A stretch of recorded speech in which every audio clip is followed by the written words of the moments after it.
आज शाहपुर विधानसभा में पहुँचे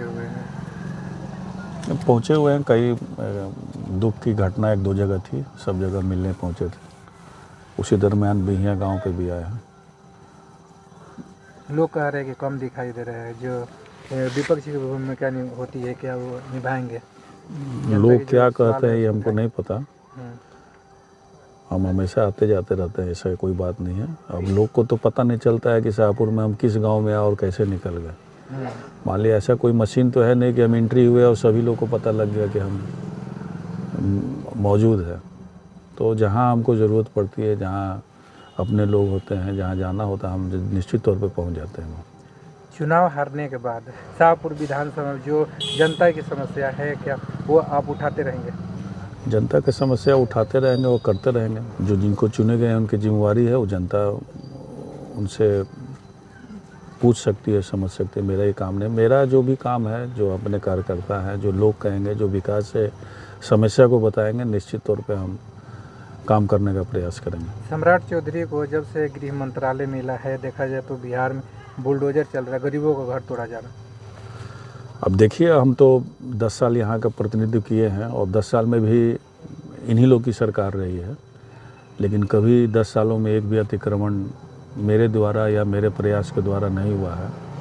और हुआ भी है शाहपुर में, बिहिया में या करनामेपुर में, तो हमने उसको जिलाधिकारी महोदय से बात करके उसको रुकवाए हैं।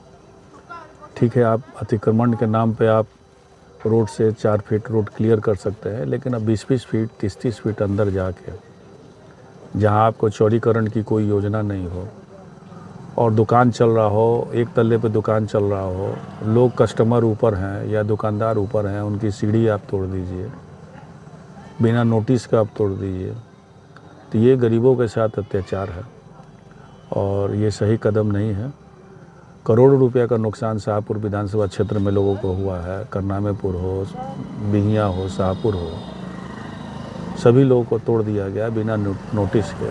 तो ये एक अत्याचार है, व्यापारियों के खिलाफ है, गरीबों के खिलाफ है, जो खुद रोज़गार कर रहे थे। रोज़गार तो सरकार दे नहीं पा रही है, तो स्वयं जो रोज़गार कर रहे थे उसके खिलाफ अतिक्रमण है, जो गलत कदम है सरकार का। बिहिया नगर पंचायत की बात करें तो करोड़ों रुपये की लागत से वेंडिंग जोन बनाया गया, लेकिन अभी उसमें जो वेंडर है उनको शिफ्ट नहीं किया गया, उसके बावजूद जो है उनको हटाया जा रहा है, तोड़ा जा रहा है।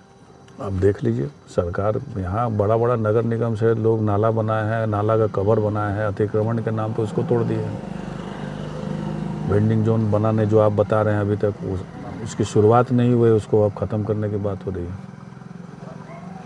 तो ये बहुत गलत कदम है। अतिक्रमण को लेकर के जैसे ही बुलडोजर मार्केट में दिखता है, जितने भी गरीब तबका और फुटपाती लोग हैं उनमें भय भय हो ही जाएगा। देखिए ना, पेट पालना आज के दिनों में बहुत मुश्किल काम है। आबादी बढ़ गई है, लोगों के पास काम नहीं है, अधिकतर लड़के सब बाहर जाके लेबर का काम कर रहे हैं। जो ये गांव पे हैं, मान लीजिए सब्जी की दुकान है, तो सब्जी की दुकान कोई जाके आपको दुकान खरीद के सब्जी का दुकान नहीं ना करेगा, या अंडे की दुकान या मीट की दुकान या पान की गुमटी हो या किसी इस तरह की छोटे मोटे योजना है, जैसे मिठाई की दुकान है, पूड़ी की दुकान है, उसके लिए कोई जाके लाखों रुपया का जाके दुकान नहीं खरीदेगा या किराए पे नहीं लेगा। तो वो तो फुटपाथ पे ही करेंगे ना भाई, रोड के किनारे बेचेंगे। तो ये हर जगह होता है, दुनिया के हर जगह फुटपाथ में लोग हैं, लेकिन उसको व्यवस्थित कीजिए, आप उसको जगह दीजिए।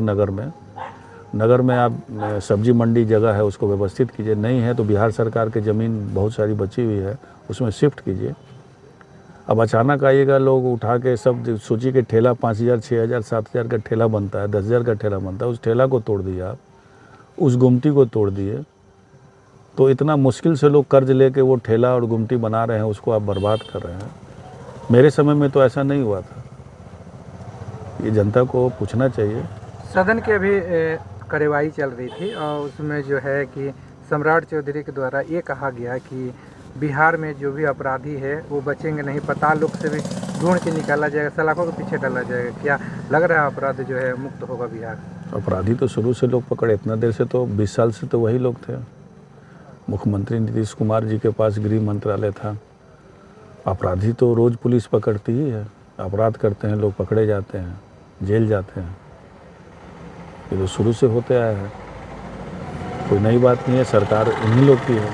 राजस्व भूमि सुधार विभाग है, जिन पे जो है अक्सर सवाल खड़ा होता है, भ्रष्टाचार का आरोप भी लगता है, वो विभाग जो है अब विजय सिन्हा को मिला है। क्या लग रहा है कि कमांड कर पाएंगे, लगाम लगेगा? देखिए क्या कर पाते हैं, अब आगे पता चलेगा।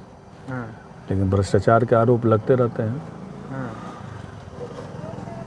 वित्त जो देखा जाए तो गृह मंत्रालय और स्पीकर का पद बीजेपी के पास है, तो क्या संकेत जा रहा है नीतीश कुमार मुख्यमंत्री बने रहेंगे? मुख्यमंत्री तो बिल्कुल है, सब लोगों ने चुना है उनको मुख्यमंत्री के लिए। हाँ, भारतीय जनता पार्टी निश्चित तौर पे थोड़ा सा कदम आगे बढ़ाई है, क्योंकि मुख्यमंत्री पिछले बार भी कम संख्या रहते हुए मुख्यमंत्री जी को बना के रखा है, इस बार भी रखा है। लेकिन भारतीय जनता पार्टी भी तो अपना कुछ तो ताकत बढ़ाएगी, तो ताकत दिखा है, स्पीकर है, गृह मंत्रालय ली है। निश्चित तौर पे भारतीय जनता पार्टी जो है अपना एक कदम जो है मतलब कि शासन की ओर बढ़ाई है, तो उसमें भारतीय जनता पार्टी आगे दिख रही है। अभी सदन की कार्रवाई में तेजस्वी यादव नहीं दिखाई दे रहा, क्या लगता है कि जो विपक्ष है वो कमजोर दिख रहा है? नहीं, ऐसा कमज़ोर नहीं है, बाकी विधायक लोग हैं सदन में। अब किस कारण से हम लोग को जानकारी नहीं है, किसी कारण से यह चुनाव से रिलेटेड मैटर लेके सुप्रीम कोर्ट में अपील करना है, जो उसकी तैयारी के लिए सदन में नहीं दिखे।